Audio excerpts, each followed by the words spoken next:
नमस्कार मित्रांनो, मी नामदेव नगरे। आजच्या व्हिडिओमध्ये आपण पाहणार आहोत महाराष्ट्र इमारत व इतर बांधकाम कामगार कल्याणकारी मंडळामध्ये जेही लाभार्थ्यांनी नोंदणी केलेली आहेत अशा लाभार्थ्यांसाठी त्यांच्या पाल्यांना शैक्षणिक अनुदान मिळतं आहे मित्रांनो। तर आता हे शैक्षणिक अनुदान जे मिळत आहे त्यांचा लाभ घ्यावा मित्रांनो। तर ते लाभ आपण कशा रीतीने घ्यावं, आपल्याला एजंट थ्रू काने जायची आवश्यकता नाही। घर बसल्या आपल्या मोबाईलवरून आपण हे प्रोसेस अगदी सोप्या पद्धतीमध्ये करणार आहोत। मोबाईलवरून आपण कशा तऱ्हेने शैक्षणिक अनुदानाचा अर्ज सादर करणार आहोत। संपूर्ण व्हिडिओ व्यवस्थितरित्या न पळवता मित्रांनो पाहून घ्या। चॅनलवरती पहिल्यांदा आला असेल तरी देखील चॅनलला सबस्क्राइब करायला विसरू नका मित्रांनो। या संदर्भात देखील आणखीही महत्त्वाचे व्हिडिओ तुम्हाला यापुढे देखील मिळतील। तर मित्रांनो, गुगल क्रोमवरती आल्यानंतर तुम्हाला mahabocw.in असे लिहून सर्च करायचं आहे। असे सर्च केल्यानंतर ऑफिशियली पेज ओपन होईल मित्रांनो। ऑफिशियली पेज ओपन झाल्यानंतर या ठिकाणी काही ऑप्शन दिलेले आहेत। या ऑप्शनमधून आपल्याला construction worker apply online form claim या ऑप्शनवरती क्लिक करायचं आहे। याच्यावरती क्लिक केल्यानंतर अशा प्रकारे पेज ओपन होईल।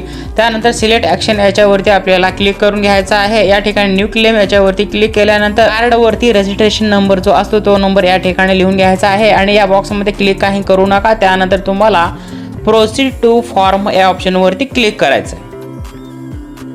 प्रोसीड टू फॉर्म याच्यावरती क्लिक केल्यानंतर पुढचं ऑप्शन येईल मित्रांनो अशा प्रकारचा इंटर OTPचा। तर आपल्या मोबाईल नंबर जो आपण या कार्ड काढत असताना दिलेलं होतं तो मोबाईल नंबरवरती आपल्याला 6 अंकीचा OTP नंबर येईल। तो 6 अंकीचा OTP नंबर या ठिकाणी आपल्याला व्यवस्थितरित्या टाकून व्हॅलिडेट OTP या ऑप्शनवरती क्लिक करायचा आहे। तुम्ही कार्ड काढत असताना जो मोबाईल नंबर दिलेला होता तर तो मोबाईल नंबरचा शेवटचे 4 अंक तुम्हाला या ठिकाणी दाखवलेला आहे मित्रांनो। तुमचा मोबाईल नंबर कोणता आहे ते, कारण त्याच मोबाईल नंबरवरती तुम्हाला 6 अंकीचा OTP नंबर जात असतो मित्रांनो। सर्व्हर डाऊन असल्यामुळे हा काही वेळेस तुम्हाला OTP जाण्याचा याच्यामध्ये विलंब होऊ शकतो मित्रांनो, कारण हे वादळमुळे आता पावसाच्या वातावरणामुळे हे प्रोसेसचं लेट होत आहे। तर तुम्हाला थोडं प्रतीक्षा करावं लागणार आहे। त्याच्यानंतर तुम्हाला रिसेंड OTPचा ऑप्शन परत एकदा येतो, त्याच्यावरती तुम्हाला क्लिक करायचं आहे। रिसेंड OTP याच्यावरती तुम्हाला क्लिक करायचं आहे। पुन्हा तुमच्या मोबाईल नंबरवरती सर्व्हर योग्य प्रमाणे चालत असेल तर तुमच्या मोबाईल नंबरवरती 6 अंकीचा OTP नंबर येईल। तो 6 अंकीचा OTP नंबर आपल्याला या ठिकाणी व्यवस्थितरित्या टाकून घ्यायचा आहे। 6 अंकीचा OTP नंबर मित्रांनो आलेला आहे। 6 अंकीचा OTP नंबर या ठिकाणी मी टाकून घेणार आहोत। त्यानंतर व्हॅलिडेट OTP या ऑप्शनवरती क्लिक करा।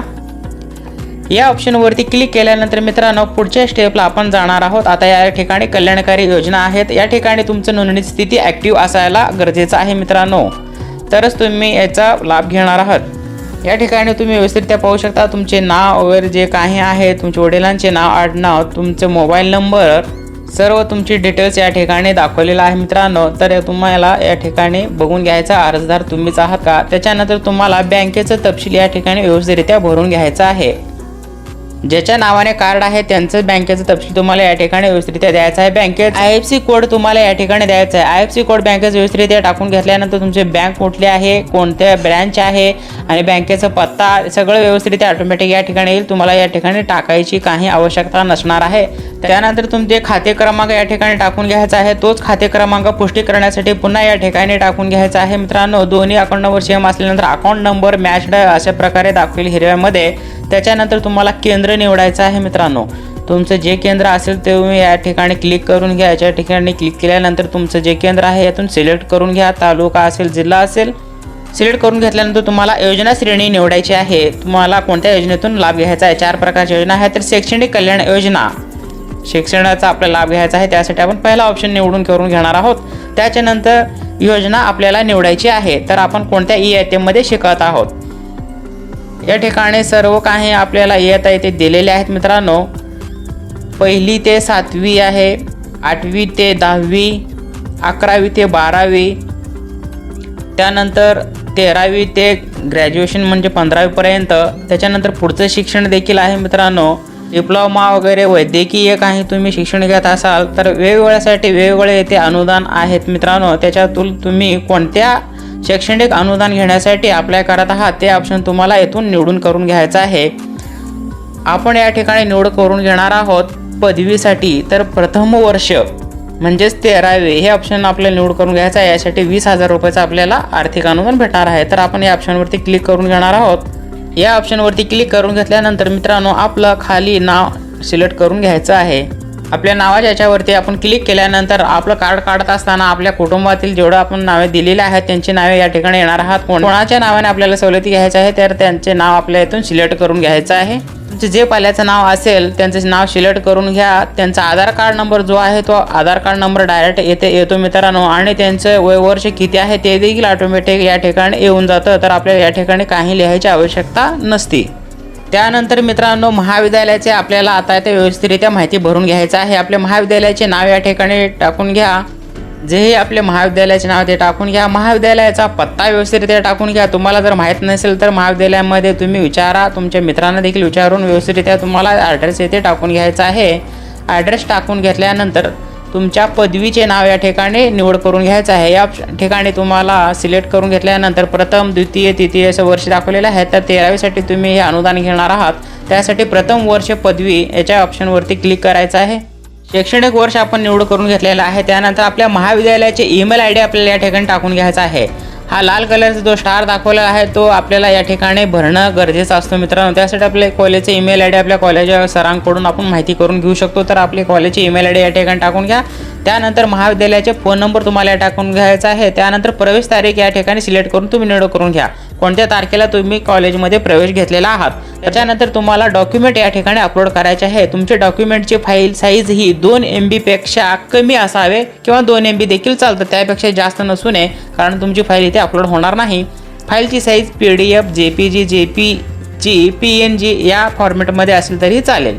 पहिलं सांगितलेलं आहे मित्रांनो चालू शैक्षणिक वर्षाचे बोनाफाईड प्रमाणपत्र, म्हणजे तुम्ही आता कोणत्या इयत्तेमध्ये शिकत आहात 13वीचं तुमचं बोनाफाईड सर्टिफिकेट या ठिकाणी चूज फाईलवरती क्लिक करून तुम्हाला तो फोटो काढलेला फाईल अपलोड करायचा आहे। त्यानंतर दुसरं आहे महाविद्यालयाचे ओळखपत्र, तुमची ID कॉलेजची ID या ठिकाणी चूज फाईलवरती सिलेक्ट करून अपलोड करायचं आहे। त्याच्यानंतर तुमचे आधार कार्ड या ठिकाणी चूज फाईलवरती क्लिक करून आधार कार्ड देखील अपलोड करायचं आहे। चौथा आहे रेशन कार्ड देखील शिधापत्रिका, तुम्हाला चूज फाईल याच्यावरती क्लिक करून रेशन कार्ड देखील तुम्हाला इथे अपलोड करावं लागणार आहे। त्याच्यानंतर पाचवा आहे अर्जदारांच्या बँक पासबुकची प्रत, ज्याच्या नावाने कार्ड आहे त्याचं बँक पासबुकचं प्रत तुम्हाला या ठिकाणी अपलोड करायचं आहे। त्याच्यानंतर सर्व डॉक्युमेंट क्लिअर आहेत म्हणून याच्या बॉक्सवरती क्लिक करून येस ऑप्शनवरती क्लिक करायचं आहे। त्यानंतर खाली आल्यानंतर तुम्ही मित्रांनो या ठिकाणी पाहू शकता, तर मित्रांनो क्लिक टू लोड विजिट या डेटवरती याच्यावरती क्लिक करायचं आपल्याला। याच्यावरती क्लिक केल्यानंतर आपल्याला येथून तारीख निवडून घ्यायचं आहे। तालुका स्तरावर आपल्याला कोणत्या तारखेला जाणं शक्य होणार आहे ती तारीख आपल्याला या ठिकाणी निवडून घ्यायचं आहे। लाल जे आहे ते सुट्टीचे दाखवलेले आहे मित्रांनो, ते तुम्ही निवड करून घेऊ शकत नाहीत। जे ग्रे कलरचं आहे तेच तुम्ही तारीख सिलेक्ट करून घ्यायचं लागणार आहे मित्रांनो। तुम्हाला जे हवी तारीख ती तुम्ही निवड करून घ्या। तुम्हाला तारीखेचं तिथे दाखवलेलं असतं कोणती तारीख शिल्लक आहे। त्याच्यानंतर तुम्हाला ह्या बॉक्समध्ये एक टिक मार्क करायचं आहे आणि येथे माहिती सांगितली आहे पहा, उपरोक्त प्रमाणे मी सादर केलेली सर्व माहिती खरी असून सादर केलेली कागदपत्रे बनावट नाहीत। सादर केलेल्या कागदपत्रांच्या मूळ प्रती व बँक पासबुकसह मी तपासणीकरिता हजर राहीन, म्हणजे आपण जे तारीख निवडलेली आहे त्या तारखेला आपण हजर राहायचं आहे। व सादर केलेली माहिती चुकीची आढळून आल्याचं भारतीय दंड संहिता अधिनियम तसेच लागू होणारे अन्य कायदे देखील मी शिक्षेस पात्र राहीन असे तुम्ही प्रतिज्ञापत्र दिलेले आहेत।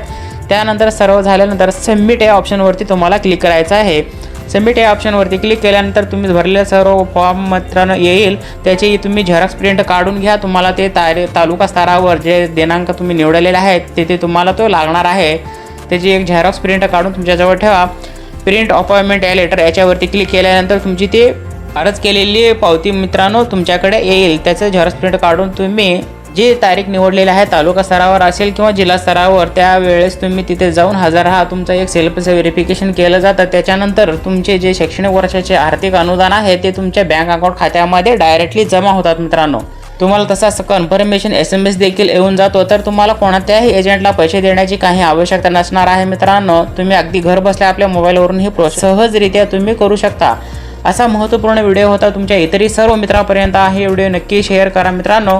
जे हे कामगार बंधू आहे तुमच्या जवळपास सगळ्यांना हा व्हिडिओ नक्की शेअर करा। शैक्षणिक अनुदान तुम्ही व्यवस्थितरित्या करून घ्या मित्रांनो। ही प्रोसेस असा महत्त्वपूर्ण तुमच्यासाठी बनवलेला होता। तुम्हाला काही अडचण असेल तर तुम्ही कमेंट करून नक्की विचारा मित्रांनो। पुन्हा देखील तशा प्रकारे तुमच्या फायद्यासाठी पुन्हा एकदा नवीन व्हिडिओ बनवण्यात येईल। चॅनलला सबस्क्राईब आतापर्यंत केलेलं नसेल तर प्लीज सबस्क्राईब करून ठेवा मित्रांनो। या संदर्भात आणखीही महत्त्वाचे व्हिडिओ तुमच्यासाठी मी बनवत राहीन। भेटूया पुन्हा अशाच एखाद्या नवीन व्हिडिओमध्ये। तत्पूर्वी जय हिंद, जय महाराष्ट्र।